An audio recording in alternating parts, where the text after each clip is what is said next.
It's one of those albums. It doesn't have any drums on it, nothing like that. It's just all music, all instruments, some shit that I could perform live somewhere. And I always wanted to do a live show, to where I have a band behind me, and I'm not the type of rapper that can rap over a track that has a bunch of instruments or a bunch of noise in it, because my voice doesn't carry through like that.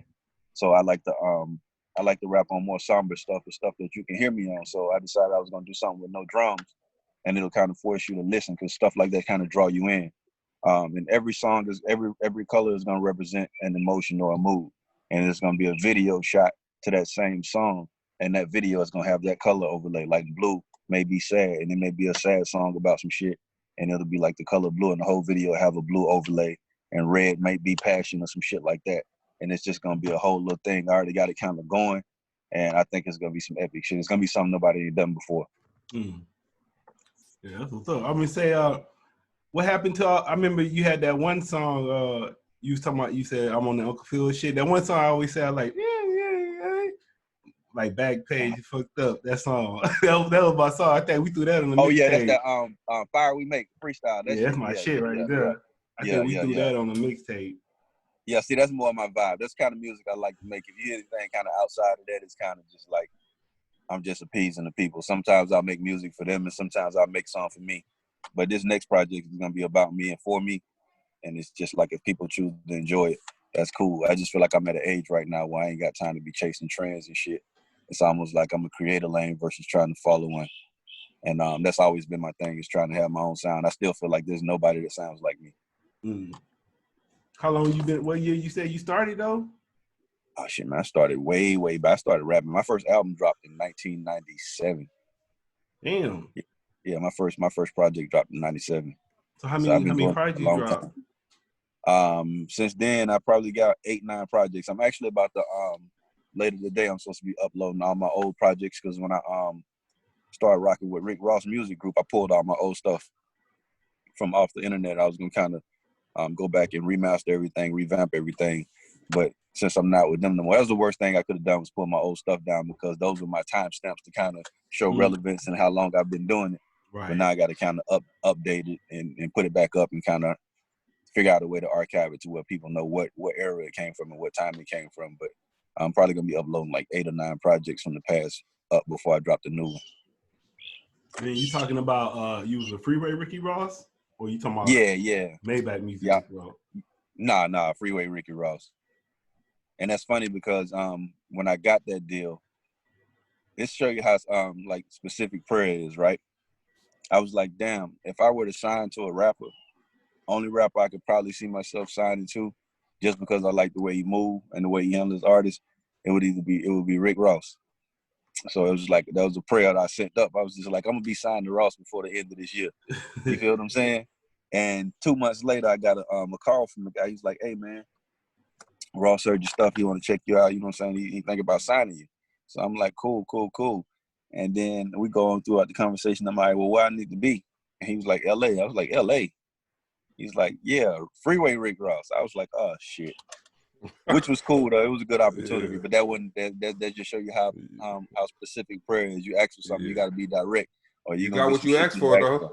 Yeah, I got exactly what I asked. No, they say you got to be specific. You got to be like, yeah, boy, you got to put Rick last Ross. name on that blessing. Yeah. Rick Ross. Yeah. Oh shit! You goddamn pray for me. You don't say it right. You'll end up with McDowell's instead of McDonald's. So I'm gonna say. So what's the thing about how was your label deal? Because I've been interviewing a lot of artists lately that they went through label deals and now they're independent. So how was your deal? We really just did a almost like a distribution deal to where they was just kind of backing me and kind of helping me push, and we was doing like percentages on both sides. But I found myself kind of spending all my own money and doing my own thing, and I was just like, what the hell? It was almost like I adopted a pimp. You feel me? It's like if I'm a trick, I'm a trick and keep all my money. I'm not gonna trick and then bring you half when I'm doing all the work. It don't work like that, you know. So I kind of bagged off that deal. You know, everything was cool. The relationship was good, but it was just like the business side of it didn't make sense to me. So I decided to do my own thing. So this will be my really it'll be my first push to where I kind of put a real bag behind myself. I always been like one of the people that overthought everything, and I kind of put myself in a position to where You know, sometimes you can be too smart for your own good and you miss your blessing. A lot of cats just feel like I'm gonna make it. They take their money, they throw it out there, and they dumb enough to believe they can make it, and it happens for them, you know. But when you step out there halfway guessing your shit and not sure about what you want to do, you know, you not all the way committed, you end up in a situation where you don't get what you're supposed to get out of it. All right, we're gonna go with one of your songs. Which one you want us to play first? Shit, what y'all got? Y'all got Shit Look Crazy, and what else y'all got over there? We got Love and War. Either one of them will play first. It don't really matter. All right, bet. These are the type. This that type of shit though. I say I make music for people to kind of appease the people. This is both of these are that. All right, we're gonna hit it with Love and War. What's the song about? Basically, man, how it's when I'm dealing with, it's like about relationships. So I almost look at relationships and most people when they get into it with their significant other, it's like we always focus on the problem. So this is a song based saying like, damn, like, all right, we got a problem. What's the solution? Versus let's focusing on the problem. Let's focus on what the solution could be. So it's just like, damn, like we done fought. Now let's make up. You know what I'm saying? So it's just like love and war. All right, for sure. Hey, y'all heard it here, man. We got the homie Boneface. Y'all finna hear this Love and War. Shout out to everybody, man. Like I said, happy Mother's Day. Y'all listening to the Just Two Black Brothers podcast. Let's go.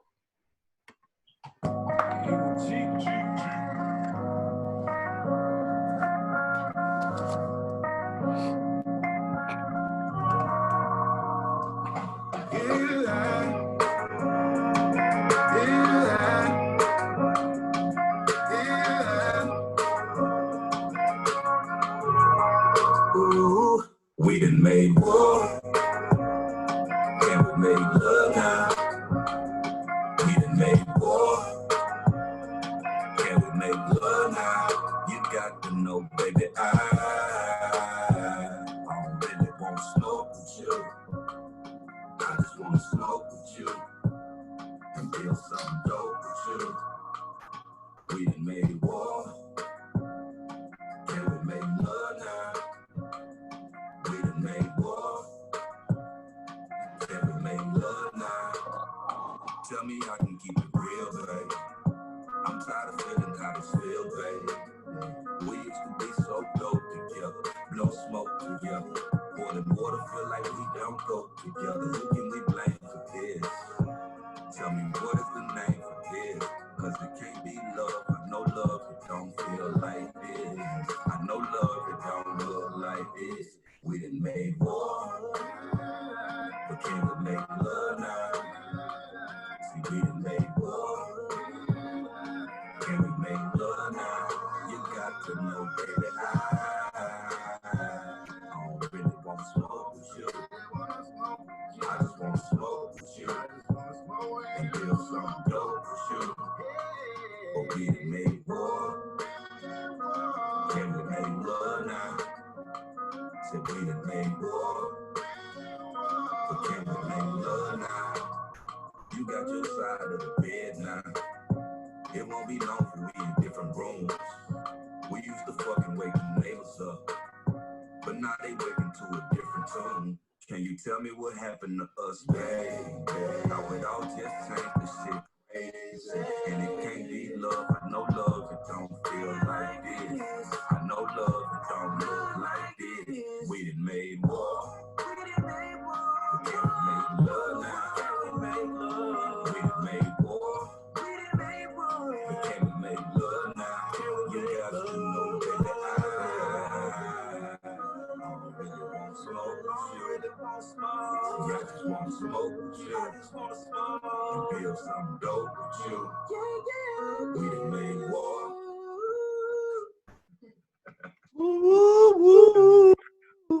What up? Well, yeah, that was dope.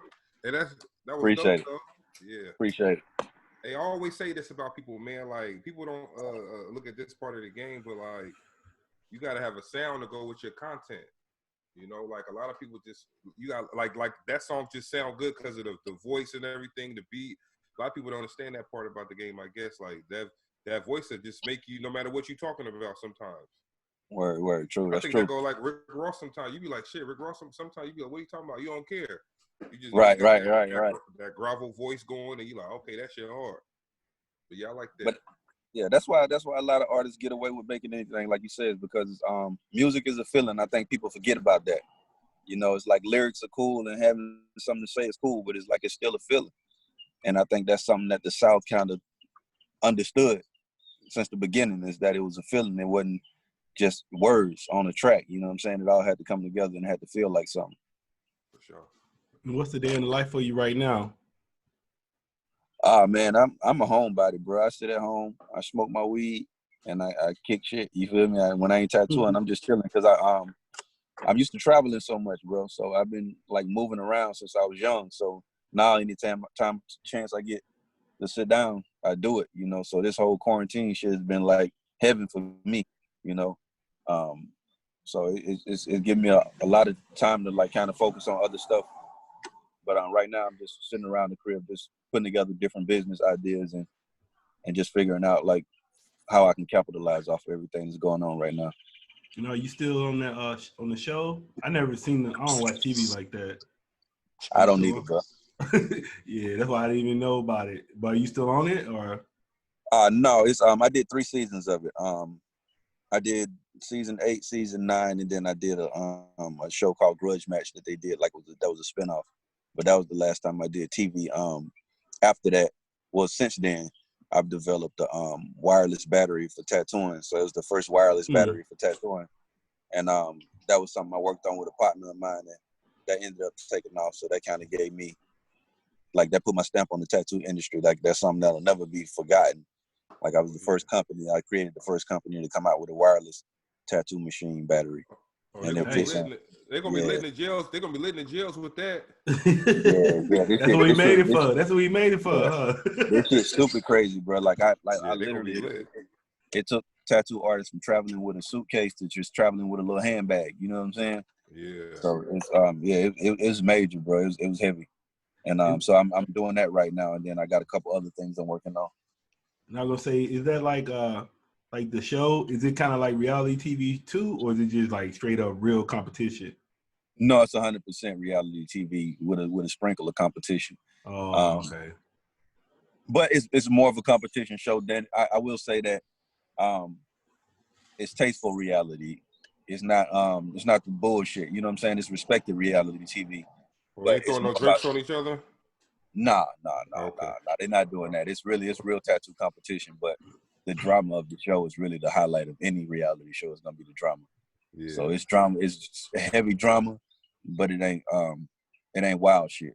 You know what I'm saying? It ain't real ratchet. It's more suburban than it is urban. You know, it's like that's why I'm more popular in the white community than I am in the black community as far as TV. Oh, okay. Yeah, I saw you kind of going back and well, you weren't going back and forth, but I saw you posted like this one of the dudes on there was like hella racist or something. I saw you made a post about that. Yeah, it was one of the judges, man. We were actually cool when I was there, but he always had a weird racist undertone about him. You know what I'm saying? That traditional redneck hillbilly shit that motherfuckers be having, to where it's almost like they feel entitled. You know, it's almost like if y'all get to the door at the same time, they feel like it's on them to go first by default. You know what I'm saying? Like it was just something about him, you know. And then at one of the finales from the show,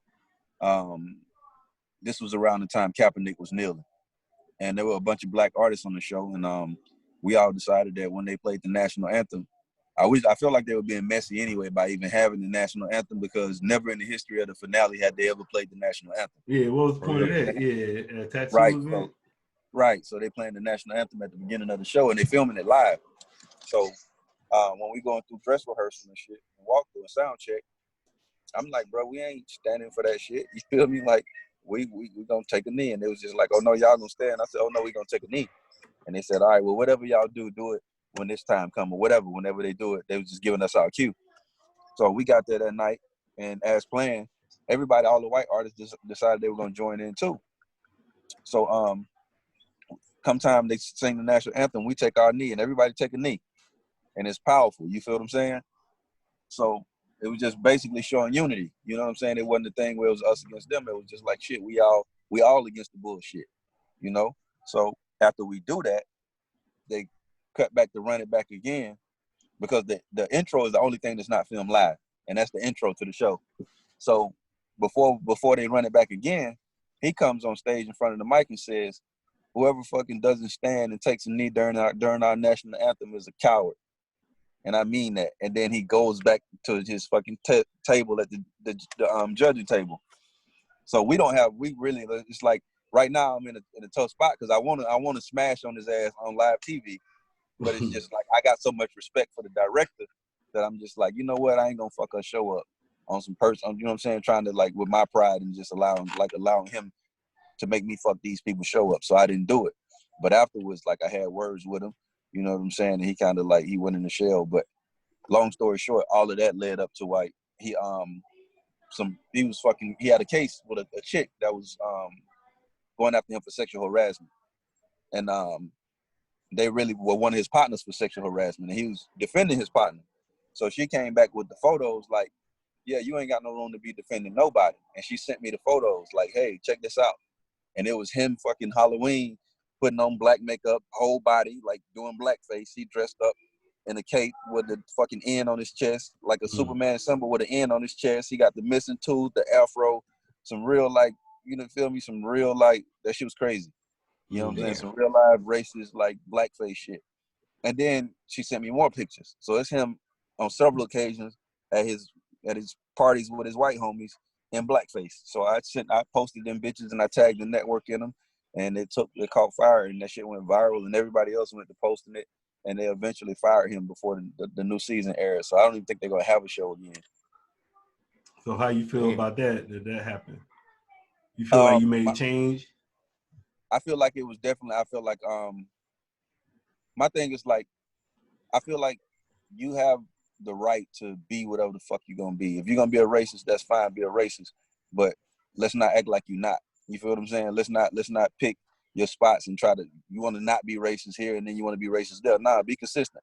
And you feel me? Be who you are, because we all have that right. Because my thing is, if I'm gonna step over and tell you what you can't do and what you can't be, that means I'm putting limitations on my own freedom. So nah, if you don't fuck with black people, that's fine. Don't fuck with us. You feel what I'm saying? But I'm gonna make sure people know you don't fuck with us. And it wasn't my intention to get them fired, but that's a move they had to make because the public was in such an outrage. You know what I'm saying? So at the end of the day, I wasn't trying to get him fired, but I feel like he got what he deserved too at the end of the day. Hey, that's like, one of them. Yeah, that's one of them. I ain't racist, but I got 10 black friends. Right, that shit, boy. Like, come on, man. It's like the most racist. It seems like sometimes the most racist motherfuckers have a black spouse or a black mate, and it's just like that's some subconscious extra shit. You know what I'm saying? Mm-hmm. Well, because it's like so it's just like like when usually when you see a white woman with a black dude and he's submissive to her, it's almost like subconscious slavery in her head. You feel me? It's just like people like to possess niggas in a sense. You know what I'm saying? So it's just like it's like, yeah, bro, like that. I don't give a damn how many black friends you got. You can still be racist, and I don't care how many white friends you got. You can still be, you know. Yeah, that's a fact. Yeah, that's a fact. That shit's relevant. Like I don't even know why they throw that out there. You know, that make you sound more racist. You feel me? Yeah, DJ Perry gonna hit you with a question right quick. Yeah, I got something real quick. You watched that the Erykah Badu joint last night? I did. Yeah, I'm gonna get your opinion on it. To me, it didn't feel like a battle, man. It just feel like two queens showing each other some love. That's all it felt like. That's exactly what it was, man. And I feel like that was big. If you're a black woman, that should have made you feel some type of way. Because I feel like a lot of the times they're in competition with each other, and it's just like we don't know how to sit down and fucking be for each other. Everything is a competition, and everything is driven by envy and jealousy versus love. You know what I'm saying? And that was a situation to where two people were comfortable with who they were and they were secure in their own right, to where they can celebrate each other and embrace each other and big up each other. You know what I'm saying? And it's just like in competition, you like to see competition, but I'll take that over competition any day because that's what we need. We don't need to really be competing with each other at this point because that's our fucking issue, is that we don't want nobody to climb out of the barrel first. You know what I'm saying? We got the crab in the bucket mentality. It's like, if I can't get out, you can't get out. And it's so crazy that with black people, it's almost like before I spend my money with you, I'll go spend my money with a stranger because I don't get to see where it went. You know what I'm saying? I don't need, it's almost like you ever had somebody sell somebody a car or something and they live in your neighborhood and you got to watch them drive that motherfucker, watch them put rims on it, watch them paint it. You feel me? And you start feeling, it hurt a little bit. You know what I'm saying? And that's the mentality we got to get out of. It's almost like when I sell you my car, every time it passes by, I should be excited happy that you have something to drive in. Yeah, you know what I'm you saying? Be happy. Yep. Yeah, Right. I got But, just like, but we program that way. You know what I'm saying? So I'm guilty of it too. You know what I'm saying? But it's just like I have to stop myself sometime to where I may be listening to somebody else's music or see somebody doing something good. You know what I'm saying? And it's just like you program to have a feeling. And it's just like, damn, I want that too. But then I have to check myself like, nah, let me big up this bro. You feel me? Let me tell him his shit good. Let me find what's right about it versus finding what suck about the music. Let me find what's good about it. Let me compliment him on that. Because it's like we always look for the negative. Yeah, they say we ain't got no resiliency in the black community, man. It's like if you some of us do, but a lot of people don't. Like, man, you go up to your boy and be like, oh man, I just bought a house, or you show him the house. He instead of him saying, oh, that's a nice ass house, he might say something like, oh man, I know somebody who got a bigger house than that. But I'm like, nigga, right, man, I hate that shit. Man, you should have got the 2-car garage. I'm like, I pulled up on the nigga. I had bought a new vet. I never forget. I bought the Stingray. Went and bought that bitch cash, right? And I pull up on my homies, you know what I'm saying? And I got one homie that's always that dude. You know what I'm saying? I pull up, red rims, like, nigga, brand new. Look, check it out, man. Y'all wanna ride? Yeah, man. You should have got the what the fuck was that? You should have got the I forgot what the fuck that shit called, but it was like a bigger engine or some shit. I'm like, bro, like, come on, man. Just say it's nice, bro. You feel me? Yeah. And mind you, you don't even have a car. And you're gonna tell me what one I should have got. You know what I'm saying? Yeah, that's cold. That's cold. But that's one thing about white people I do admire. Somebody posted about the Run With Mod thing with the cat that got hunted down by the white dude. It's like they post the GoFundMe that the white people made for each other. And they're like, this is sickening. I can't believe this. And I say, you know what? I ain't even mad at them because that's the type of energy we supposed to have about each other. Like, you feel me? Publicly, I'll never call you out and never call you wrong as my brother publicly. I will tell you about your fucking self behind closed doors, but not in front of these white folks. You feel what I'm saying? And that's the way they work with us. You can ask them anything. Hey, man, what you think about Trump? That's our president, and they're going to go on about their business. They might talk about him like a dog behind closed doors, but they're not going to do it with you.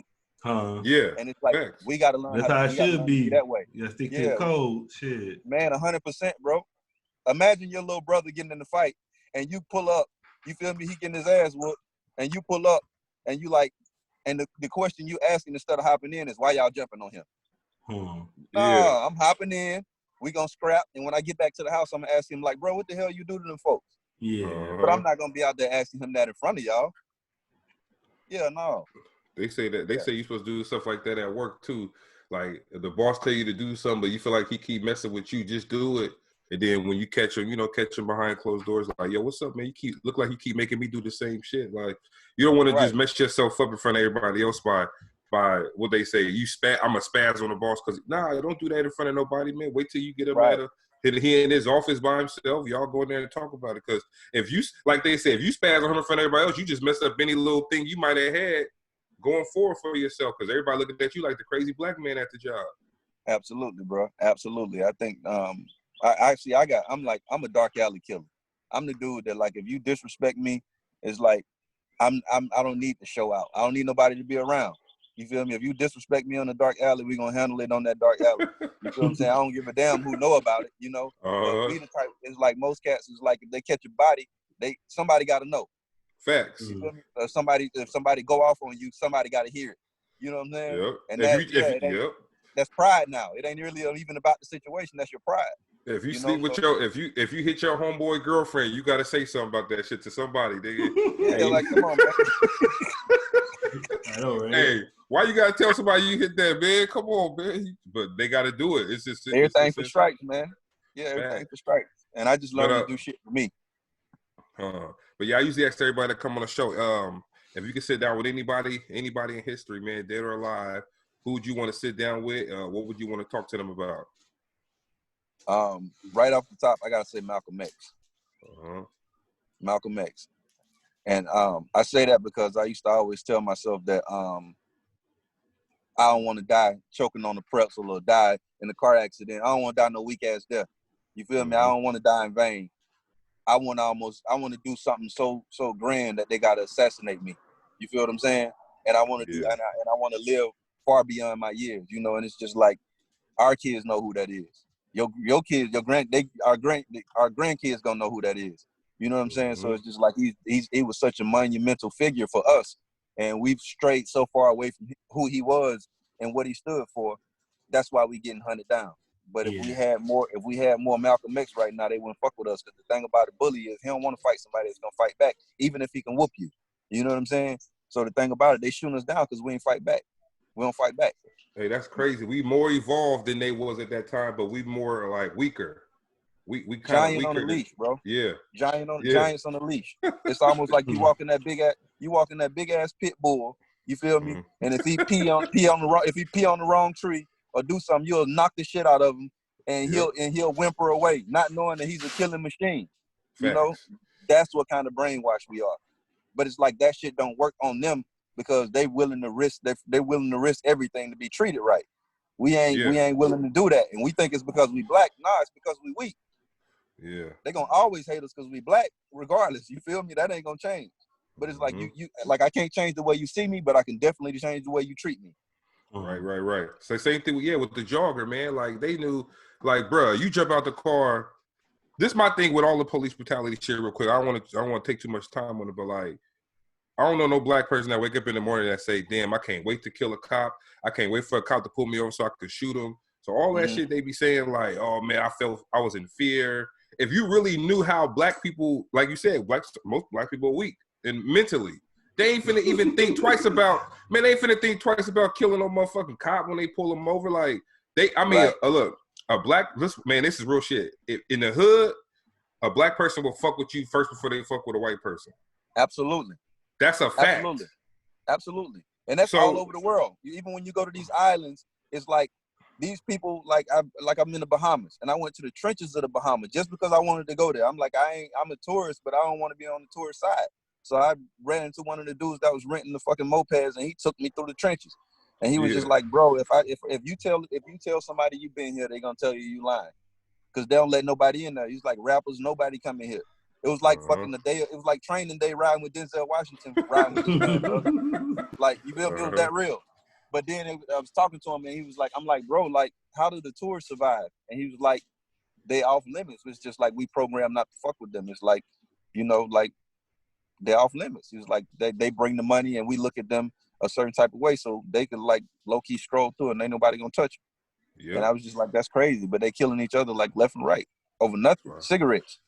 Huh. Yeah, crazy. And I don't mean black people we weak like as a race. I'm just saying like as far as when it comes to shit like that.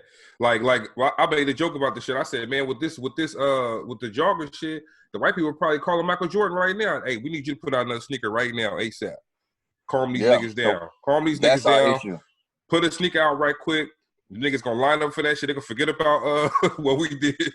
So boy, for the most part for now, because most black people, that's what they gonna be in line. I saw a picture in Atlanta.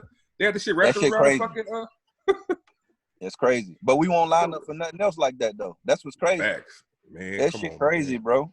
We can't line up for nothing else. And that's our thing, is that like we can't get on one accord, man. It's like no matter how good your idea is, somebody gotta come challenge that shit. Somebody got gotta find something negative about it, and somebody gotta chime in with some negative shit. You're never gonna see us all holding hands at one time. And that's where we're weak at. It's not that we physically stronger than a motherfucker. Fact. You know what I'm saying? But outside of that, bro, it's like as a community, we weak, we broken, we separate. Yeah, I'm gonna say, like you talking about Malcolm X, I just think he's rolling over his grave the fact that dude died and people talking about go jog 2 miles for him. What the fuck? I'm like, what the fuck is that? I don't understand that. That's like the dumbest shit ever. Like, man, come on, man. Yeah, like that's equivalent to this, right? You know how they say, my thing is like if you're a Christian and they say that Jesus died on the cross for your sins, and you wearing the fucking Jesus piece with him on the cross. Like, imagine your mama getting strung up and hung, and then you buy a chain with your mama getting hung and you wear it everywhere. Yeah. That's equivalent to that. Yeah. You know what I'm saying?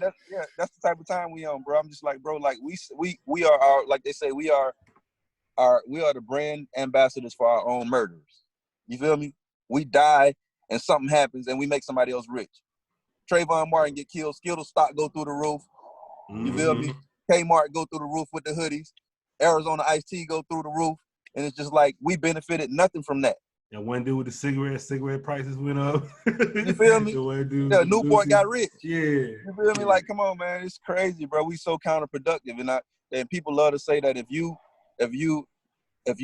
point out the problem and you don't have a solution, then you're a part of the problem. But what people don't understand is sometimes your solutions could be the fucking problem. You know what I'm saying?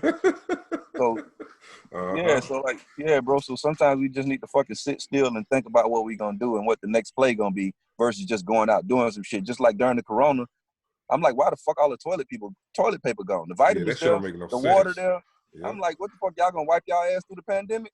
Like, that's what we doing? And it's all because somebody seen a hashtag and say, oh, the toilet paper gonna be gone. I'm like, bro, that's the last thing I'm thinking about right now. Hey, that's why the Popeye chicken sandwich hit though. You feel what I'm saying? Somebody did a podcast eating the Chick-fil-A one versus the fucking Popeyes one, and they made a big ass deal about the Popeyes one when they was tasting it. Motherfuckers like, oh shit, I gotta go get the Popeye joint because I remember it was out for a minute. I'm in Brooklyn, New York. It was out for a minute. Then right. wasn't nobody in line for that nobody shit, man. That shit. But as soon as that thing came out, huh? You remember that damn? Before that, the patty pie niggas running for that. Man, that shit niggas crazy, running for that patty pie. But that show you something about us though. That's another thing I took from that Badu and Jill Scott live streaming, man, is that, bro, we are powerful as fuck if we come together. Like, it's 800,000 people watching that shit, bro, in a matter of minutes. Could you imagine if something happened to one of us and 800,000 people showed up within a matter of minutes? Nobody will ever touch us again. Right. But we just showing up for the wrong shit. We'll show up for a concert, but we won't show up for a fight. That we should be fighting. Right. Yeah, so I'm like, miss me with all that marching and shit, bro. Y'all holler at me when y'all getting the straps. I'll ride then. I'm talking about. All right, man. We appreciate having you on the show, bro. Man, I appreciate y'all having me, bro. You got anything you want to leave the listeners with before we play your next song? Nah, man. Next project on the way for now, though. Go get that Flowers. It's on Apple Music, iTunes, all the major streaming platforms, man. Go get it. It's still fresh. It's still fire. For sure. What's the next song, bro? Shit Look Crazy. Shit Look Crazy. Let's get it, man. Y'all listening to